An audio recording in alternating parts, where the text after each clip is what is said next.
ಸುಸ್ವಾಗತ. ಹಾಗೆ ಎಲ್ಲರಿಗೂ ಎಲ್ಲ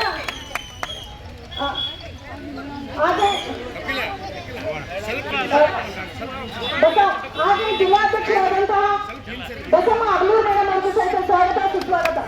ಹಾಗೆ ನಮ್ಮ ರಾಜ್ಯ ಪ್ರಧಾನ ಕಾರ್ಯದರ್ಶಿಗಳಾದಂತಹ ಈ ಒಂದು ಕಾರ್ಯಕ್ರಮದ ಪ್ರಾಸ್ತಾವಿಕ ನುಡಿಯನ್ನು ನಮ್ಮ ಜಿಲ್ಲಾಧ್ಯಕ್ಷರಾದಂತಹ ಬಸಮ್ಮ ಅಬ್ಲೂರ್ ಅವರು ಮಾತಾಡಬೇಕಂತ ಅವರಲ್ಲಿ ವಿನಂತಿಸಿಕೊಳ್ತಾ ಇದ್ದೆ. बोलो भारत माता की ಭ್ರಷ್ಟ ಕಾಂಗ್ರೆಸ್ ಸರ್ಕಾರಕ್ಕೆ ಭ್ರಷ್ಟ ಕಾಂಗ್ರೆಸ್ ಸರ್ಕಾರಕ್ಕೆ ಈ ಒಂದು ಮುಷ್ಕರದ ಎಲ್ಲ ಉಪಸ್ಥಿತಿರುವಂತಹ ನನ್ನ ಜಿಲ್ಲಾ ಅಧ್ಯಕ್ಷರೇ ಹಾಗೂ ವಿಶೇಷವಾಗಿ ವಿಧಾನ ಲೋಕಸಭೆಯಲ್ಲಿ ಆ ಒಂದು ಮಹಿಳಾ ಮೀಸಲಾತಿನ ಕೊಡಬೇಕು ಅನ್ನುವಂತಹ ಚರ್ಚೆಯನ್ನ ನಡೆದಾಗ ಮೋಸದಿಂದ ನಮ್ಮನ್ನ ಅವರು ಇದಕ್ಕೆ ಪಾಸ್ ಆಗಲಿಲ್ಲಂಗೆ ಟೋಟಲ್ ಮೆಜಾರಿಟಿನ ಆಗಿಲ್ಲಂಗೆ ನೋಡ್ಕೊಂಡಂತಹ ಭ್ರಷ್ಟ ಸರ್ಕಾರ ಏನೈತಿ ಅದಕ್ಕೆ ನಾವು ಇವತ್ತು ಧಿಕ್ಕಾರವನ್ನ ಕೋರ್ತಾ ಇದ್ದೇವೆ. ಇಲ್ಲಿವರೆಗೂ ಸಹ 1971ರಿಂದ ಏನು ಪ್ರಧಾನಮಂತ್ರಿ ಆದಂತಹ ಇಂದಿರಾ ಗಾಂಧಿ ಅವರು ತಾವೇ ಮೀಸಲಾತಿನ ನೀಡ್ತೀವಿ ಅನ್ನುವಂತ ಹೇಳಿದಂತಹ ಮಾತುಗಳನ್ನ ಇಲ್ಲಿವರೆಗೂ ಸಹ ವಹಿಸ್ಕೊಳ್ಳಕ್ಕೆ ಬಿಡ್ತಾ ಇಲ್ಲ. ಅದರ ಒಂದು ಮುಖೇನ ಇವತ್ತು ಮಹಿಳಾ ಮೀಸಲಾತಿ ಇವತ್ತು ಸಿಗುವವರೆಗೂ ಈ ಹೋರಾಟ ನಿಲ್ಲೋದಿಲ್ಲ. ಆದ್ರಿಂದ ರಾಜ್ಯ ಸರ್ಕಾರ ಎಚ್ಚೆತ್ಕೋಬೇಕು. ಮತ್ತೆ ಕೇಂದ್ರದಲ್ಲಿರುವಂತಹ ಕಾಂಗ್ರೆಸ್ಸಿನ ಮತ್ತೆ ಇಂಡಿಯಾ ಒಕ್ಕೂಟಗಳ ಪಕ್ಷಗಳೇನು ಅವೆಲ್ಲ ಎಚ್ಚೆತ್ಕೊಂಡು ಎಲ್ಲರೂ ಸಹ ಅನುಮತಿನ ನೀಡಬೇಕು.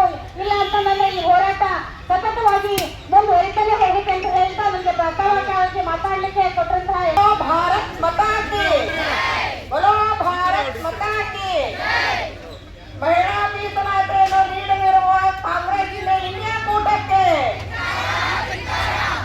33% ಮಹಿಳಾ ಮೀಸಲಾತಿಯನ್ನು ನೀಡಲಿರುವ ಕಾಂಗ್ರೆಸ್ ಪಕ್ಷಕ್ಕೆ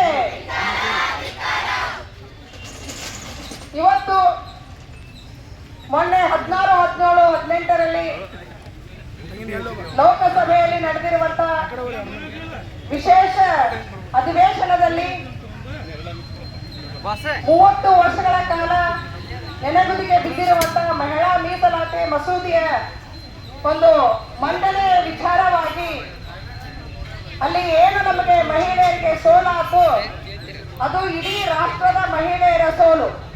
ಹೀಗಾಗಿ ಅವತ್ತಿನಿಂದ ಇವತ್ತಿನವರೆಗೂ ಕೂಡ ನಮ್ಮ ರಾಷ್ಟ್ರೀಯ ಮಹಿಳಾ ಮೋರ್ಚಾ ಆಗಿರ್ಬೋದು, ಮಹಿಳೆಯರಾಗಿರ್ಬೋದು, ಇಡೀ ನಮ್ಮ ಭಾರತ ದೇಶದ ನಾರಿಯರು ಇವತ್ತು ಪ್ರತಿಭಟನೆಗೆ ಇಳಿದಿದ್ದೇವೆ.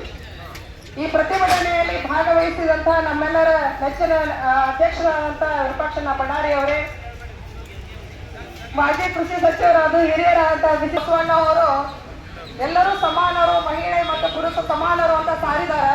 ಬಟ್ ಇವತ್ತು 21ನೇ ಶತಮಾನ ಆದ್ರೂ ಕೂಡ ಇವತ್ತು ಒಂದು ಮೀಸಲಾತಿ 33% ಮಹಿಳೆಯರಿಗೆ ರಾಜಕೀಯ ರಂಗದೊಳಗೆ ಕೊಡಬೇಕಂದ್ರೆ ಇವತ್ತು ವಿಚಾರ ಮಾಡ್ತಾ ಇದ್ದಾರೆ.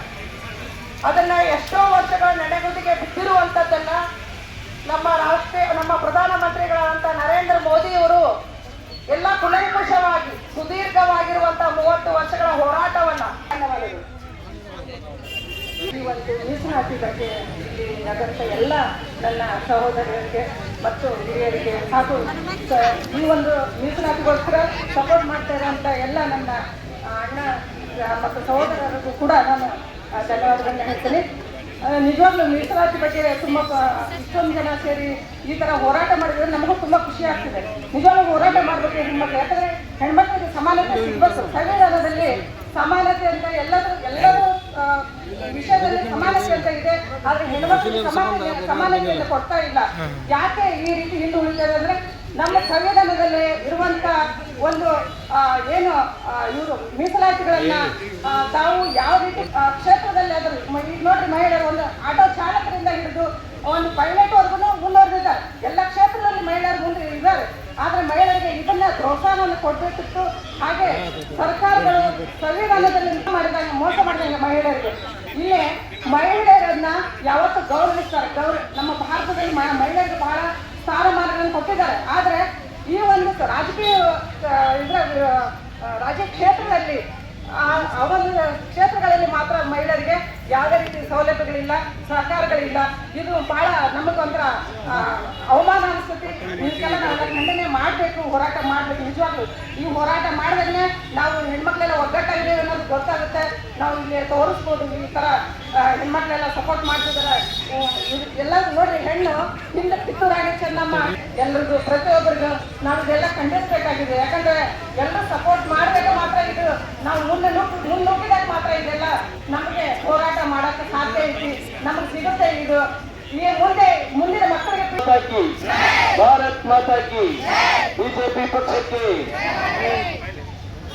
ಜಿಲ್ಲಾ ಅಧ್ಯಕ್ಷರಾದಂತ ವಿರೂಪಾಕ್ಷಪ್ಪ ಬಳ್ಳಾರಿ ಅವರೇ, ಮಹಿಳಾ ಅಧ್ಯಕ್ಷರಾದಂಥ ಬಸಮ್ಮ ಅಬ್ಲೂರ್ ಅವರೇ, ರಾಜ್ಯ ಕಾರ್ಯದರ್ಶಿಯಾದಂಥ ಶ್ರೀಮತಿ ಶೋಭಾ ನರಸಿಂಹಗೌಡ ಅವರೇ, ಇಲ್ಲಿ ರವಿಸಿದ್ದಪ್ಪನವರೇ, ಸಂದರ್ಭ ಆಗಮಿಸುತ್ತ ಎಲ್ಲ ನಾಯಕರೇ, ಪ್ರಧಾನಮಂತ್ರಿ ನರೇಂದ್ರ ಮೋದಿ ಅವರು ಒಂದು ವಿಶೇಷ ಅಧಿವೇಶನವನ್ನು ಕರೆದು ಈ ದೇಶದ ಮಹಿಳೆಯರಿಗೆ ಹೆಚ್ಚಿನ ಅಧಿಕಾರವನ್ನು ಕೊಡಬೇಕು, 33% ನಿಗದಿ ಮಾಡಿ ಅವ್ರನ್ನ ಕೇವಲ ತಾಲೂಕ್ ಪಂಚಾಯತಿ, ಗ್ರಾಮ ಪಂಚಾಯತಿ ನಿಗದಿ ಮಾಡಬಲ್ಲ, ಅವರು ವಿಧಾನಸಭೆಗೆ ಬರಬೇಕು, ಲೋಕಸಭೆಗೆ ಬರಬೇಕು ಅನ್ನೋಂಥ ನಿಟ್ಟಿನಲ್ಲಿ ಮಹಿಳಾ ಮೀಸಲಾತಿ ವಿಧೇಯಕವನ್ನು ಮಂಡಿಸಿ ಆ ವಿಧೇಯಕಕ್ಕೆ ಯಾರೂ ಕೂಡ ವಿರೋಧ ಮಾಡಬಾರ್ದು. ಯಾಕೆಂದ್ರೆ ಇದು ಯಾವುದೇ ರೀತಿ ಒಂದು ಜಾತಿಗಾಗಲಿ, ಒಂದು ಶ್ರೀಮಂತಕ್ಕಾಗಲಿ, ಒಂದು ಪಕ್ಷಕ್ಕಾಗಲಿ ಬೆನಿಫಿಟ್ವಾಗಲಿ ಅಂತ ಮಾಡಿದ್ದಲ್ಲ. ಇಡೀ ದೇಶದ ಹೆಣ್ಣು ಮಕ್ಕಳಿಗೆ ಅನುಕೂಲ ಆಗಬೇಕು ಅಂತೇಳಿ ಶೈಕ್ಷಣಿಕವಾಗಿ, ಸಾಮಾಜಿಕವಾಗಿ ಅವ್ರನ್ನ ಮೇಲೆ ಎತ್ತುವಂಥ ಕೆಲಸಕ್ಕೆ ಪ್ರಧಾನಮಂತ್ರಿಯವರು ಮುಂದೆ ಬಂದರೆ ಅದಕ್ಕೆ ಇಂಡಿ ಕೂಟ ಇದೆಯಲ್ಲ, ಇಂಡಿ ಕೂಟ ಇವತ್ತು ಅದಕ್ಕೆ ವಿರೋಧ ಮಾಡಿ ಆ ಬಿಲ್ಲನ್ನು ಪಾಸ್ ಆಗಿ ನೋಡ್ಕೊಂಡು. ಅಂದ್ರೆ ಇವತ್ತು ನೋಡಿ, ಮಮತಾ ಬ್ಯಾನರ್ಜಿ ಪಶ್ಚಿಮ ಬಂಗಾಳದಲ್ಲಿ 2-3 ಬಾರಿ ಮುಖ್ಯಮಂತ್ರಿ, ಆದರೆ ಉಳಿದ ಮಹಿಳೆಯರು ಅಲ್ಲಿ ಬರಬಾರದು. ಹೆಣ್ಣಿಗೆ ಹೆಣ್ಣೆ ಶತ್ರು. ಯಾಕೆಂದ್ರೆ ಈಗ ಇಂಡಿ ಕೂಟದಲ್ಲಿ ಬಹುಮುಖ್ಯವಾದಂಥ ಪಾತ್ರವನ್ನು ವಹಿಸಿದ್ದು ಮಮತಾ ಬ್ಯಾನರ್ಜಿ. ಈ ಕಡೆ ಸಿದ್ದರಾಮಯ್ಯನವರು ಕರ್ನಾಟಕ ಸರ್ಕಾರದ ಘನ ಮುಖ್ಯಮಂತ್ರಿಗಳು ಮಾತಿದ್ರೆ ಗೃಹಲಕ್ಷ್ಮಿ ಗೃಹಲಕ್ಷ್ಮಿ ಗೃಹಲಕ್ಷ್ಮಿ, ನಿಮ್ಗೆ 2,000 ಕೊಟ್ಟ ತಕ್ಷಣ ಹೆಣ್ಣು ಮಕ್ಕಳು ಬಂದೇ ಬರಲ್ಲ ಸ್ವಾಮಿ, ಅವರಿಗೆ ಶೈಕ್ಷಣಿಕವಾಗಿ, ಸಾಮಾಜಿಕವಾಗಿ, ರಾಜಕೀಯವಾಗಿ ಶಕ್ತಿಯನ್ನು ಕೊಡಿ.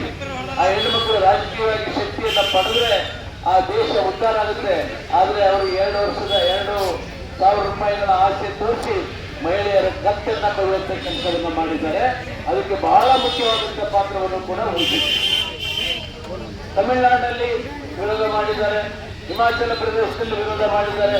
ಎಲ್ಲೆಲ್ಲಿ ಇಂಡಿ ಕೂಟ ಇದೆ ಅಲ್ಲೆಲ್ಲ ಕೂಡ ಇವತ್ತು ಈ ಮಹಿಳಾ ವಿಧೇಯಕಕ್ಕೆ ಅಡ್ಡ ಹಾಕಿದ್ರು. ಪ್ರಧಾನಮಂತ್ರಿಯವರು ಲೋಕಸಭೆಯಲ್ಲಿ ಒಂದು ಮಾತನ್ನ ಹೇಳಿದ್ರು, ಇದನ್ನ ವಿರೋಧಿಸಕ್ಕೆ ಹೋಗಬೇಡಿ, ಅವ್ರಿಗೆ ಕ್ರೆಡಿಟ್ ಸಿಗುತ್ತೆ, ಇವ್ರಿಗೆ ಕ್ರೆಡಿಟ್ ಸಿಗುತ್ತೆ ಅನ್ನೋಂಥ ಭಾವನೆ ಬೇಡ. ಆ ಕ್ರೆಡಿಟ್ ಏನಿದೆ ಆ ಕ್ರೆಡಿಟ್ ಬೇಕಾದ್ರೆ ಬ್ಲಾಂಕ್ ಚೆಕ್ ಕೊಟ್ಬಿಡ್ತೀರಿ, ನೀವೇ ಕ್ರೆಡಿಟ್ ತಗೊಳ್ಳಿ. ನಮ್ಮ ಹೆಣ್ಣು ಮಕ್ಕಳಿಗೆ ಈ ಶಕ್ತಿಯನ್ನು ಕೊಡುವಂತ ಕೆಲಸಕ್ಕೆ ಎಲ್ಲರೂ ಸಹಕಾರ ಮಾಡಿ ಅಂತ ಹೇಳಿದ್ರೆ ಅವರೆಲ್ಲರೂ ಕೂಡ ಅದನ್ನು ತಿರಸ್ಕಾರ ಮಾಡೋ ರೀತಿಯಲ್ಲಿ ಮಾಡಿ ಈ ಹೆಣ್ಣು ಮಕ್ಕಳನ್ನ ಯಾವತ್ತೂ ಕೂಡ ಮೇಲೆ ಬರೋದ ರೀತಿಯಲ್ಲಿ ಇವತ್ತು ಮಾಡಿದ್ದಾರೆ. ಇದು ಮಹಿಳಾ ವಿರೋಧಿ ಮನೋಭಾವನೆಯನ್ನು ತೋರಿಸುತ್ತೆ. ಅವರವರ ಮನೆಯವರಿಗೆ ಬೇಕಾದ್ರೆ ಈಗ ಹೇಳಿದ್ರು, ಸೋನಿಯಾ ಗಾಂಧಿ ಬೇಕು, ಪ್ರಿಯಾಂಕಾ ಗಾಂಧಿ ಬೇಕು, ಇಂದಿರಾ ಗಾಂಧಿ ಬೇಕು, ಯಾರು ಮನೆಯಲ್ಲಿ ಯಜಮಾನ ಸತ್ರೆ ಅವ್ರ ಹೆಣ್ಮಕ್ಳು ಶಾಶ್ವತವಾಗಿ ಮೇಲೆ ಬರ್ತಿದ್ರು. ಅದನ್ನ ಇವತ್ತು ವಂಚಿತರನ್ನಾಗಿ ಮಾಡಿದಂತ ಈ ಇಂಡಿ ಕೂಟ ಏನಿದೆ ಇದು ಮಹಿಳಾ ವಿರೋಧಿ ಧೋರಣೆಯನ್ನು ತೋರಿಸಿದೆ. ಇದನ್ನ ಪ್ರತಿಯೊಬ್ಬರು, ನಾವು ಇಷ್ಟೇ ಜನ ಕೇಳ್ಕೊಂಡು ಕುತ್ಕೊಂಡ್ರೆ ಆಗೋದಿಲ್ಲ.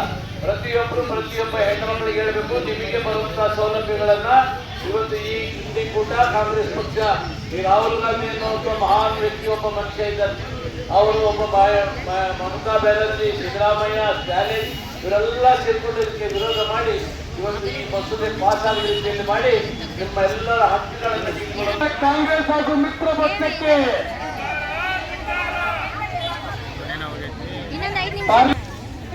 33% ಅವಕಾಶವನ್ನು ಕೊಡಬೇಕು ಅಂತ ಹೇಳಿ ಮಂಡನೆ ಮಾಡಿದಾಗ ಕಾಂಗ್ರೆಸ್ ಹಾಗೂ ಅದರ ಮಿತ್ರ ಪಕ್ಷಗಳು ವಿರೋಧವನ್ನು ಮಾಡಿ ಪಾರ್ಲಿಮೆಂಟ್ನಲ್ಲಿ ಮಹಿಳಾ ಮೀಸಲಾತಿ ಮಸೂದೆಯನ್ನ ವಿರೋಧ ಮಾಡಿದ ಕಾರಣಕ್ಕಾಗಿ ಮಹಿಳೆಯರು ಪಾರ್ಲಿಮೆಂಟ್ನಲ್ಲಿ ಹಾಗೂ ವಿಧಾನಸಭೆಯಲ್ಲಿ ಪ್ರವೇಶ ಮಾಡೋದಕ್ಕೆ ಅವಕಾಶದಿಂದ ವಂಚಿತರಾಗಿದ್ದಾರೆ. ಈ ಕಾಂಗ್ರೆಸ್ನವರು ಬಿಜೆಪಿ ಪಕ್ಷದ ವತಿಯಿಂದ ಮೀಸಲಾತಿಯನ್ನು ಕೊಡಬೇಕು ಅಂತ ಮಂಡಿಸಿದ ಮಸೂದೆಯನ್ನು 16, 17, 18ನೇ ತಾರೀಕು ಸಂಸತ್ತಲ್ಲಿ ನಡೆದಾಗ ಇಂಡಿ ಕೂಟ ಇವತ್ತು ಕಾಂಗ್ರೆಸ್ಸು ಆಮೇಲೆ TMC ಮತ್ತು DMK ಇತರ ಪಕ್ಷಗಳು ಸೇರಿಕೊಂಡು ಅದನ್ನು ವಿರೋಧಿಸಿ ಇವತ್ತು ಆ ಮಸೂದೆ ಪಾಸ್ ಆಗದ ನಿಟ್ಟಿನಲ್ಲಿ ಮಾಡಿದ್ದಾರೆ. ಇದು ಮಹಿಳಾ ವಿರೋಧಿ ಧೋರಣೆಯನ್ನು ತೋರಿಸ್ತದೆ. ಇವತ್ತು ಕೇವಲ ನಾವು ಜಿಲ್ಲಾ ಪಂಚಾಯತ್ ತಾಲೂಕು ಪಂಚಾಯತ್ನಲ್ಲಿ ಮಹಿಳೆಯರಿಗೆ ಕೊಟ್ಟರೆ ಆಗಲ್ಲ, ಅದನ್ನು ವಿಧಾನಸಭೆಯಲ್ಲಿ ಮತ್ತು ಲೋಕಸಭೆಯಲ್ಲಿ ಕೂಡ ಹೆಣ್ಮಕ್ಕಳಿಗೆ ಕೊಡಬೇಕು. 33% ಅಂತ ಪ್ರಧಾನಮಂತ್ರಿ ನರೇಂದ್ರ ಮೋದಿ ಅವರು ತಂದರೆ ಅದನ್ನು ವಿರೋಧಿಸಿ ಇವತ್ತು ಮಹಿಳಾ ವಿರೋಧಿ ಧೋರಣೆಯನ್ನು ಹೊಂದಿದ್ದಾರೆ. ಇದರಿಂದ ಈ ದೇಶದ ಮಹಿಳೆಯರಿಗೆ ಬಹಳ ದೊಡ್ಡ ನಷ್ಟ ಆಗಿದೆ. ಕೇವಲ ಮಹಿಳೆಯನ್ನು ವೋಟ್ ಬ್ಯಾಂಕ್ ಮಾಡಿಕೊಳ್ಳದೆ ಇವತ್ತು ಕೇವಲ ಮಹಿಳೆ ವೋಟ್ಗೋಸ್ಕರ ಇರೋದು. ಸಿದ್ದರಾಮಯ್ಯನವರು ಹೇಳ್ತಾರೆ ಗೃಹಲಕ್ಷ್ಮಿ ಯೋಜನೆ ತಂದುಬಿಟ್ಟಿದ್ದೀವಿ, ಹೆಣ್ಮಕ್ಳು ಉದ್ಧಾರ ಆದರು. ಸ್ವಾಮಿ, ನೀವು ಕೇವಲ ಗೃಹಲಕ್ಷ್ಮಿ ಯೋಜನೆ ತಂದು ಹೆಣ್ಮಕ್ಳಿಗೆ 2,000 ಕೊಟ್ಟರೆ ಹೆಣ್ಮಕ್ಳು ಉದ್ಧಾರ ಆಗೋದಿಲ್ಲ. ಅವರಿಗೆ ರಾಜಕೀಯವಾದಂಥ ಹಕ್ಕನ್ನು ಕೊಡಿ, ಶೈಕ್ಷಣಿಕವಾದಂಥ ಸಾಮಾಜಿಕವಾದ ಹಕ್ಕುಗಳನ್ನು ಕೊಟ್ಟು ಮಹಿಳೆಯು ಕೂಡ ಪುರುಷನಷ್ಟೇ ಸಮಾನ ಅಂತ ಮುಂದೆ ತರುವಂಥ ಕೆಲಸವನ್ನು ಮಾಡಿದರೆ ನಿಮ್ಮ ಗೃಹಲಕ್ಷ್ಮಿ ಯೋಜನೆಗೆ ಒಂದು ಬೆಲೆ ಬರ್ತಾ ಇತ್ತು. ಇವತ್ತು ನಾಟಕೀಯವಾಗಿ ಮತಕ್ಕೋಸ್ಕರ ಕೇವಲ ಮಹಿಳೆಯರನ್ನ ಮುಂದಿಟ್ಕೊಂಡು ಅವರ ಓಟಿಗೋಸ್ಕರ ನೀವು ಮಾಡ್ತಾ ಇರೋದು ಇದು ಖಂಡನೀಯ. ಇಂಥ ಪರಿಸ್ಥಿತಿಯಲ್ಲಿ ಇವತ್ತು ಪ್ರಧಾನಮಂತ್ರಿ ನರೇಂದ್ರ ಮೋದಿಯವರು ತಂದಂಥ ಈ ಮಸೂದೆಗೆ ಏನು ವಿರೋಧ ಪಡಿಸಿದರೆ ಇಂಡಿ ಕೂಟ, ನಿಮಗೆ ನಾವು ಧಿಕ್ಕಾರವನ್ನು ಮಾಡ್ತಾ ಇದ್ದೇವೆ. ಮತ್ತು ಅದರ ಜೊತೆಗೆ ಪ್ರಧಾನಮಂತ್ರಿ ನರೇಂದ್ರ ಮೋದಿಯವರನ್ನು ಈ ದೇಶದ AICC ಅಧ್ಯಕ್ಷರಾದ